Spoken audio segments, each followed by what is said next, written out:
Class 11th student, हम लोग cases कर रहे हैं प्रोजेक्टाइल के। तो जितने भी क्वेश्चन है प्रोजेक्टाइल के उनको हम लोग कंप्लीट करते हैं। अब आता है क्वेश्चन 4.29।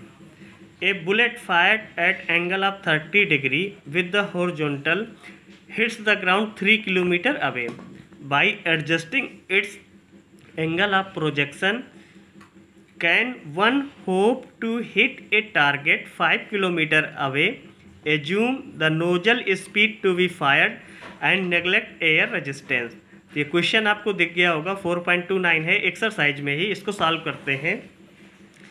क्वेश्चन ये है कि आप एक गन लेते हैं और गन से उसको जब फायर करते हैं तो वो बुलेट जो है जहाँ पर स्ट्राइक करती है वो 3 किलोमीटर रेंज तक चली जाती है। तो कह रहा है कि अगर हम 3 किलोमीटर तक जाके वो गिरती है, 3 किलोमीटर को यहाँ देख लो, यहाँ से बुलेट आपने फायर किया, गई जा करके और जा करके किसी एक ऑब्जेक्ट को, यहाँ से वो ऑब्जेक्ट 3 किलोमीटर डिस्टेंस पे था तो वहाँ पे हिट कर दिया। अगर हम इस ऑब्जेक्ट डिस्टेंस को मान लें कि अगर हमें 5 किलोमीटर डिस्टेंस को इंक्रीज कर लें तो क्या यह बुलेट वहाँ पर स्ट्राइक कर पाएगी? तो ये क्वेश्चन, पहले क्वेश्चन समझ गए तो अब इसके सोल्यूशन में चलते हैं। In this case are given 3 kilometre, means metre में चेंज किया 3000 मीटर। थीटा गिवन है एंगल 30 डिग्री। हॉरिजॉन्टल रेंज का formula u square sine 2 theta upon g, value put किए और यहाँ से u स्क्वायर अपान जी की वैल्यू ले आए तो आपके पास ये वैल्यू आ गई, काट पीट दिया तो ये निकल आया मैक्सिमम हॉरिजॉन्टल रेंज। अब नाउ कैलकुलेट करेंगे मैक्सिमम हॉरिजॉन्टल रेंज कितनी हो सकती है। आर मैक्स इक्वल टू, देखिए मैक्सिमम हॉरिजॉन्टल रेंज की बात कर रहे हैं आप, इसलिए ये formula R max equal to u square upon g. Value put किए तो ये आ गया maximum value 3464 metre. It means जो मैक्सिमम रेंज आ गई वो 3.46 किलोमीटर आ गई। But distance of the target is 5 kilometre greater than the maximum horizontal range of 3.46 kilometer. So the target cannot be hit by adjusting the angle of projection. वो कोई भी angle आप projection कर ले, सेट कर ले, लेकिन टारगेट जो है उसको टारगेट को हिट वो बुलेट नहीं कर पाएगी। अब एक और क्वेश्चन लेते हैं, 4.32 पे चलते हैं। Figure so that for a projectile, देख लो, हाँ, the angle between the velocity and the x-axis as a function of time given by theta t is equal to tan inverse VOY minus GT upon VOX।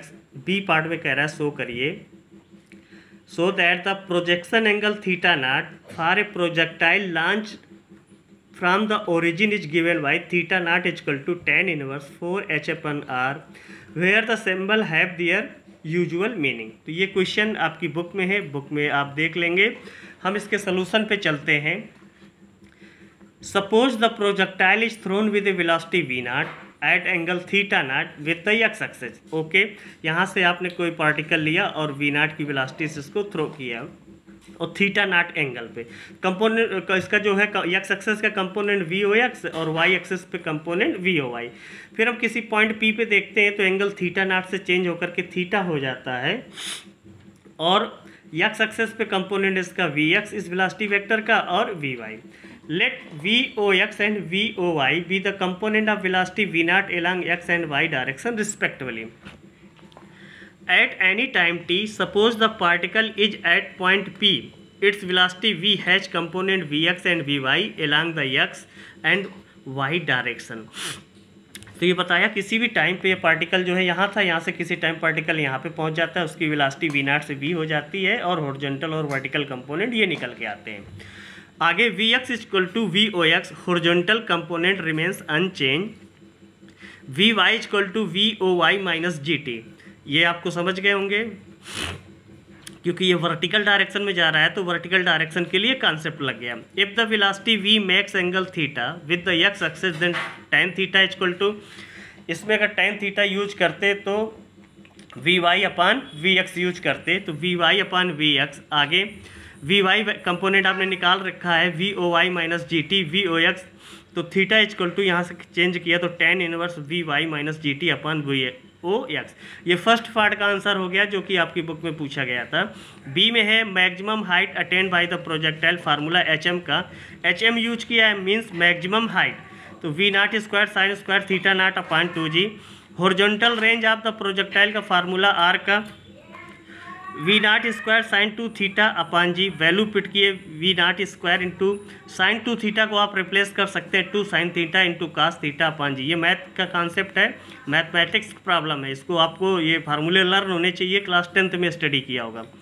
Question में था H M upon R, तो H M की value आपने ऊपर निकाली, R की value ये निकाली V not square sine square theta not upon 2g।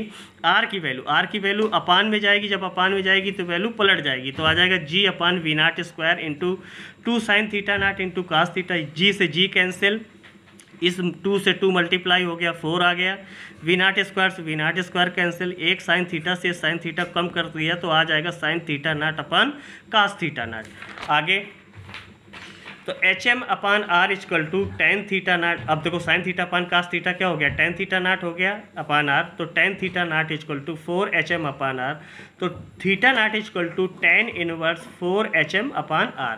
तो ये आपका हो गया बी पार्ट का डेरिवेशन जो कि आपकी बुक में वो डेरिवेशन करा रहा था।